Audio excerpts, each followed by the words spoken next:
Da se odmah razumemo jednu stvar. Jasno je meni da je 500 evra 500 evra. SPB.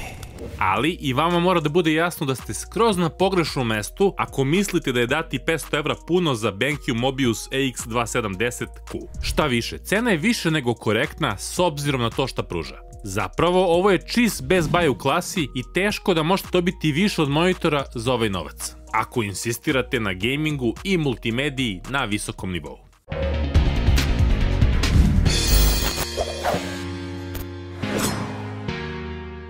Iskreno, BenQ je napravio baš dobar posao sa Mobius serijom. Doslovno ne postoji loš monitor u toj seriji. A danas vam predstavljamo AX2710Q, model koji posjeduje QHD rezoluciju i osvežavanje od 165 Hz.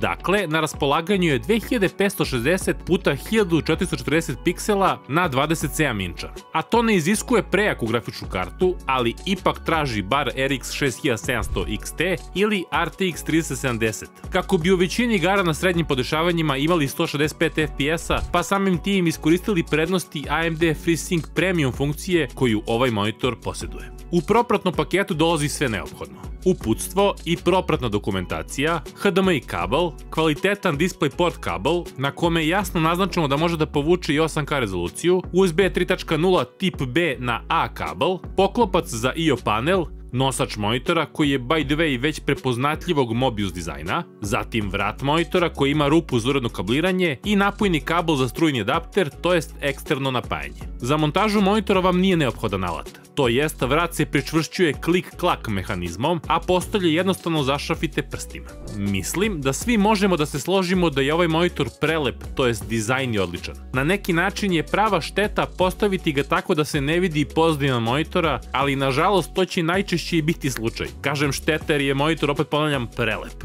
Navigacija kroz meni se vrši putem 5V joypada, a power i taster za prečice su lepo stilizovani i jasno naznačeni, odnosno power taster ima ispupčenje, te ćete pod prstima tačno osetiti na kom ste tasteru. Sa te zadnje strane imamo prepoznatljiv Trevolo otvor, odnosno rešetku za zvučnik, konkretno subwoofer koji ima snagu od 5 W. Dok sa prednje strane imamo dva drajvera od po 2 W.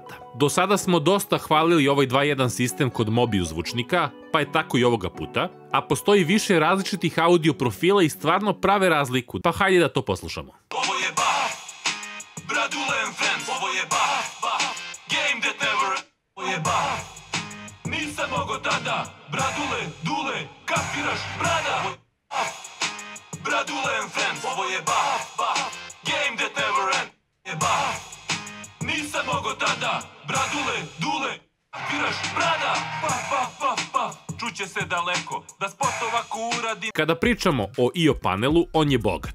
Te imamo dva HDMI 2.0 porta, jedan DisplayPort u verziji 1.4, jedan USB 3.0 upstream port i dva USB-A downstreama, kao jedan pestru audio jack za slušalice. Ergonomija je veoma dobra i praktično se monitor može podesiti u bilo kom položaju, izuzev portrait moda, ali to i nije neka mana s obzirom na namenu ovog monitora, a to su gaming i multimedija. Kretanje kroz meni je lako i poprilično brzo i bukvalno se može podesiti šta god vam padne na pamet, dok je prelazak u neki od HDR i modova izveden putem tastera sa prednje strane. Monitor ima deklarisanih 250 niti tipično, dok smo mi izmjerili nešto manju vrednost, ali to je to u principu. Ali ima i pik od 400 niti, a sve to u kombinaciji sa HDR i tasterom, u zavisnosti od sadržaja do sadržaja, izgleda poprilično dobro. Pa ako volite gledati taj neki sadržaj u širem dinamičkom opsegu, ovo je prava stvar. Naravno, ovo nije u pravom smislu reči HDR sadržaj na najviše mogućem nivou, to jest nije spektakularan, kao kada bi monitor imao pravi 1000 niti. Ali ova BenQ emulacija izgleda jako dobro i non stop je hvalimo, baš zbog toga što je jako dobra. Pa kada pričamo o HDR 400 sadržaju, ovo je verovatno najbolja izvedba gledano iz perspektive svih proizvođača.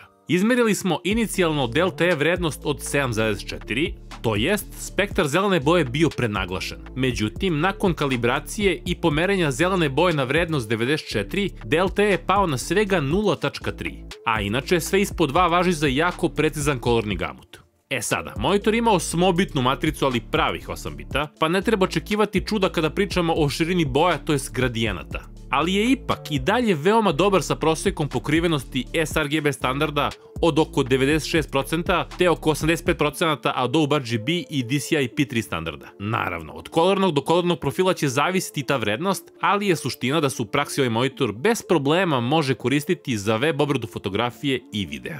Međutim, primarna namena ovog monitora je ipak gaming. I to iskustvo bi najlakše opisao kao odlično. Da, viđali smo i luđe monitore za gaming, pa čak ih i BenQ ima u svom portfoliju. Ali tu se opet vraćamo na cenu, koja je razumna za to šta monitor pruža, a pruža mnogo. Pre svega, izmerili smo realni input lag u 60 Hz od svega 8,3 milisekundi, dakle jako je brz, što je veoma dobro, a to znači da je na 165 Hz taj input lag još manji. U realnom gamingu nismo osjećali bilo kakav lag, a nije da nemamo iskustvo u testiranju monitora. Jednostavno rečeno, brz je. Sa druge strane, kada pričamo o ghostingu, bitno je da se razume da svaki monitor ima ghosting. Pitanje je samo koliki. Konkretno, ovde se osjeća samo kada baš želite da ga vidite, ali kada se ne trudite, to jest u realnom radu, to jest u igrama, ga nećete vidjeti. Odnosno, praktično je zanemariv, pa nećete pucati u duhove protivnika, odnosno njegove obrise, nego baš u protivnika. Dakle, jako dobar gaming monitor. A kada se na to dodaju gaming optimizacije kao što su Motion Blur Reduction, koji upravo radi to što i reč kaže, te FSP mod, Light Tuner, 1000 puta do sad spomenjena Black Equalizer funkcija, uz već pomenuti FreeSync Premium, stvarno ne postoji igra i scenario u kojoj nećete izvući maksimum u prikazu i doživljaju. Sa druge strane, ovo je i odličan multimedijalni monitor, jer ima dobre zvučnike, to je 2.1 sistem, koji ste već čuli i koji opet možemo da pohvalimo, a bilo koji video sadržaj će izgledati jako dobro. Bilo da je to neki YouTube video, film, serija i slično, sve će izgledati jako dobro kada pričamo o multimedijalnom sadržaju. I to bi bilo to, ljudi. To su sve informacije vezane za Mobius AX2710Q. A zaključak je isti kao i naslov. Teško da za 500 evra možete kupiti bolji all-round gaming i multimedijalni monitor. Moje ime je Dule, na X forumu me znate kao Animan, a mi se uskoro vidimo u neku novom klipu recenziju ili šta god to bilo.